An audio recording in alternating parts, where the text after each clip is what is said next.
warahmatullahi wabarakatuh. Halo teman-teman semua. Perkenalkan, kami dari kelompok 2 dengan anggota saya Maisaroh. Saya Irfan Khairul Anam. Saya Nisa Luhairia.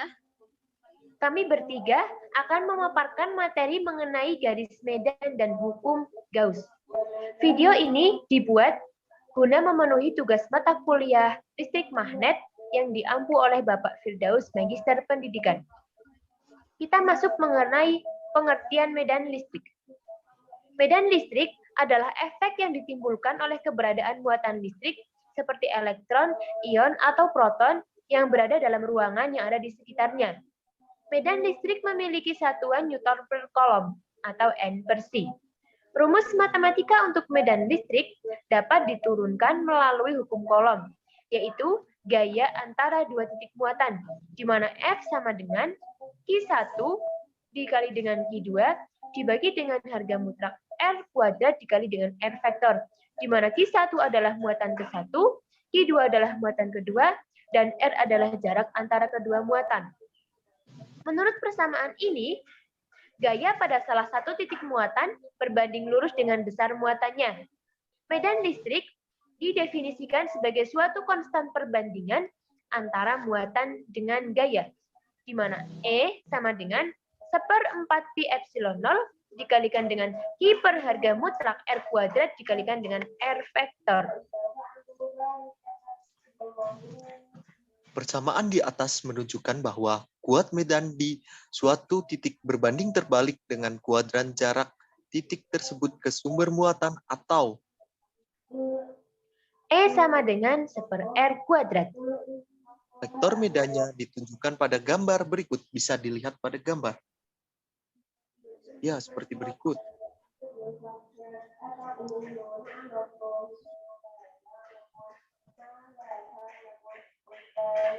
Kuat medan dinyatakan oleh panjang garis dan arah vektor dinyatakan oleh anak panah. Mempermudah dalam menggambarkan medan, dibuat garis-garis medan, di mana kuat medan dinyatakan oleh kerapatan garis atau N/4 pi R kuadrat. Yang dinyatakan tetap sesuai dengan hukum Coulomb bahwa kuat medan berbanding terbalik dengan kuadran jarak atau E sama dengan 1/R kuadrat. Dan arah medan di suatu titik dinyatakan oleh arah tangensial pada titik tersebut. Untuk gambar garis-garis medan terlihat pada gambar. Jika muatan Q terletak di pusat koordinat, maka flux E yang mempunyai bola berjari-jari pada titik berimpit dengan pusat berkoordinat adalah Integral E do A sama dengan integral lipat 2 1/4 pi epsilon 0 dikalikan dengan Q per R kuadrat dikalikan dengan R vektor dikalikan lagi dengan R kuadrat sinus theta do flux kali R vektor sama dengan 1 epsilon 0 dikalikan dengan Q.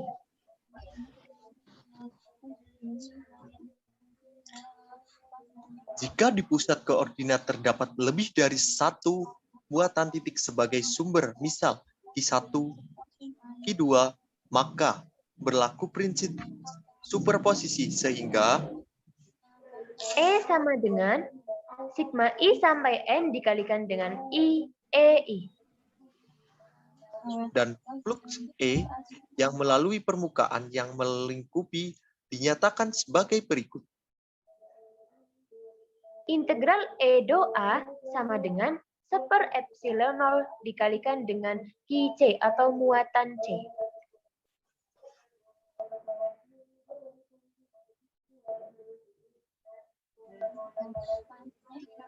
di mana Sigma I sama dengan 1 sampai N, QI sama dengan QC. adalah total muatan yang dicangkup oleh permukaan Gauss. Persamaan di atas disebut dengan hukum Gauss dalam bentuk integral.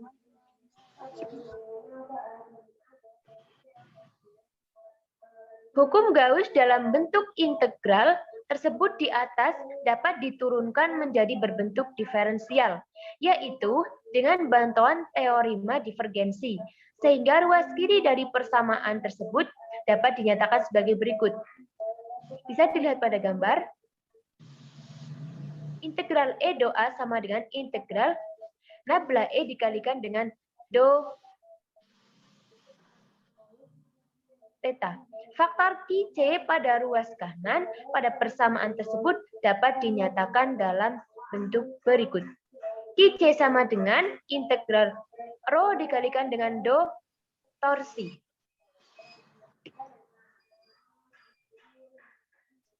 Sehingga hukum Gauss dapat dinyatakan dengan integral nabla E dikalikan dengan do sama dengan integral 1/epsilon 0 rho dikalikan dengan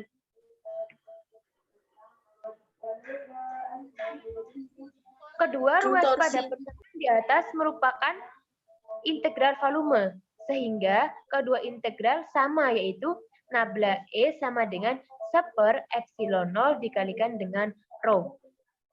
Jadi, persamaan di atas adalah persamaan hukum Gauss dalam bentuk diferensial.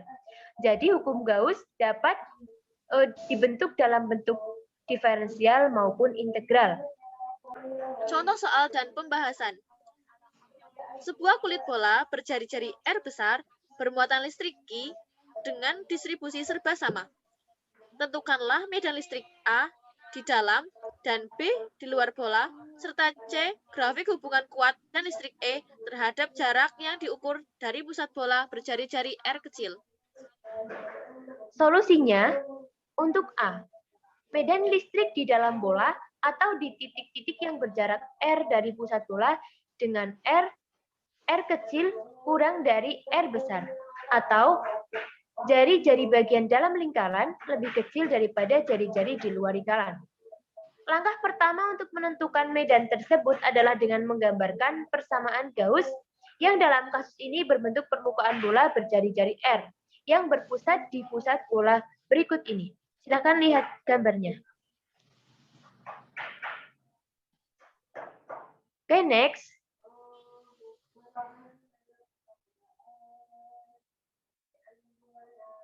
Hukum Gauss di mana integral E do A sama dengan 1/epsilon 0 dikalikan dengan QC.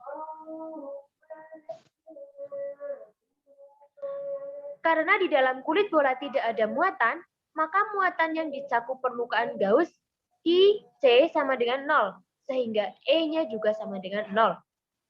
Untuk B, untuk menentukan medan listrik di luar bola, perlu digambar permukaan Gauss yang berbentuk permukaan bola berjari-jari R, di mana jari-jari bagian dalam lebih kecil daripada jari-jari bagian luar, yang berpusat di titik pusat bola.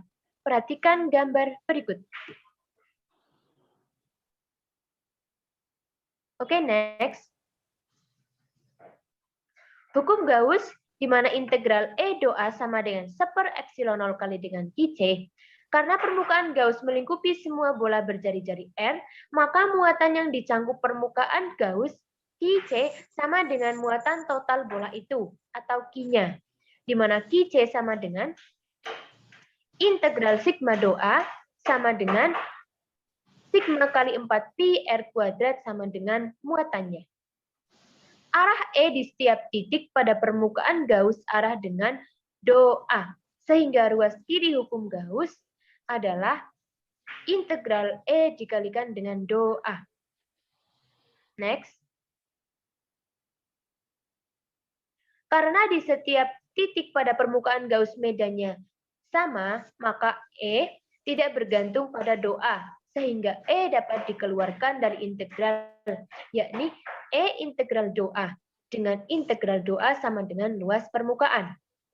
Luas permukaan yang ditembus oleh medan E sama dengan luas bola, yaitu A sama dengan 4pi R kuadrat. Maka hukum Gauss-nya menjadi E dikali 4pi R kuadrat sama dengan pi per epsilon 0. Maka E sama dengan sigma R kuadrat per epsilon 0 dikali R kuadrat dikalikan dengan R vektornya. Next, untuk yang C, grafik E terhadap R di dalam maupun di luar bola. Buat medan di dalam bola ketika E sama dengan 0 dan di luar bola ketika E sama dengan 1/4 pi epsilon 0 dikalikan dengan Q per R kuadrat. Maka grafiknya ditunjukkan oleh gambar berikut. Silakan lihat grafik tersebut pada gambar.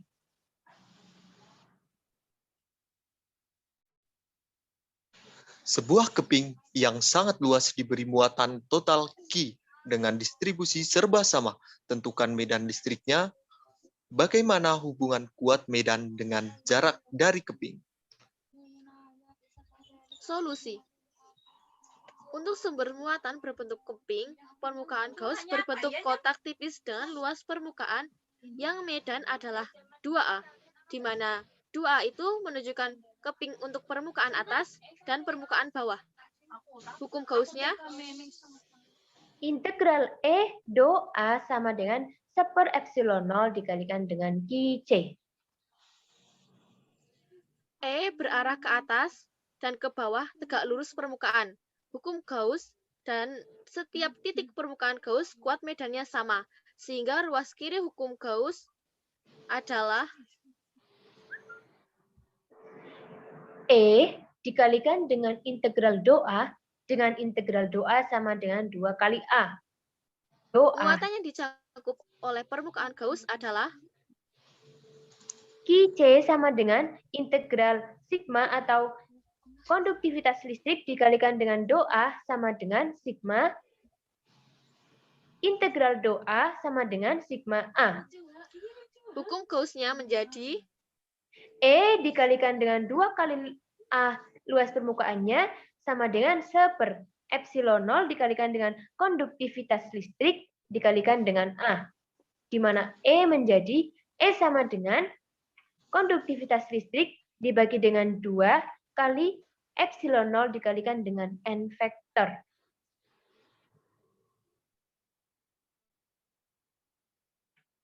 Ternyata E tidak bergantung pada jarak. Artinya, di titik yang dekat maupun jauh dari keping kuat medan yang sama. Hal ini disebabkan keping sangat luas. Simbol N vektor adalah vektor satuan normal yang menunjukkan bahwa E tegak lurus bidang keping. Bila konduktivitas listrik positif, maka arah menjauhi keping. Sebaliknya, bila konduktivitas listriknya negatif, maka arah E atau medan listriknya akan mendekati keping. Cukup sekian presentasi dari kelompok 2. Jika ada pertanyaan mohon untuk disampaikan. Terima kasih, semoga bermanfaat. Wassalamualaikum warahmatullahi wabarakatuh.